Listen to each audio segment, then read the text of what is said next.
U.S. officials say Allied missile attacks last night crippled Syria's chemical weapons program. At the UN today, Ambassador Nikki Haley warned that President Trump is, quote, locked and loaded to strike again if necessary.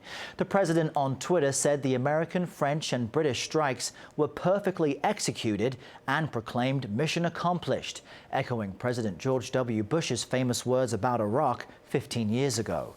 The Trump administration insists the military mission in Syria is defeating ISIS, but adds it will not stand by while Bashar al-Assad attacks civilians with chemical weapons, as they believe he did last weekend. We have reaction from around the world tonight and the only U.S. network report from inside Syria. But we begin at the Pentagon with David Martin.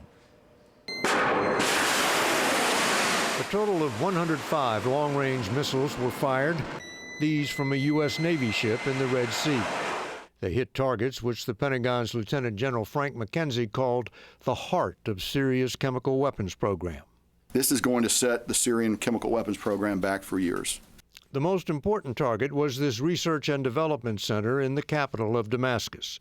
3 buildings were hit with a total of 76 missiles. The Barza, the facility, is a core site for them, and as you can see from the graphic, it does not exist anymore. 2 other targets were sites where the chemicals used to manufacture the weapons were believed to be stored. McKenzie said they were destroyed without releasing a poisonous cloud that would threaten civilians. Right now, we have no reporting of any civilian casualties against any of the targets that we struck. The missiles were fired by U.S., British, and French aircraft, ships, and 1 submarine from the Mediterranean Sea, the Red Sea, the Persian Gulf, and an air base in Qatar. 2 B-1 bombers carried long-range cruise missiles rarely used in combat.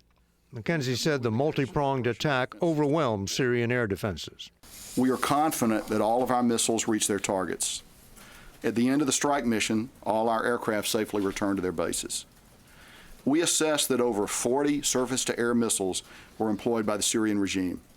Most of these launches occurred after the last impact of our strike was over.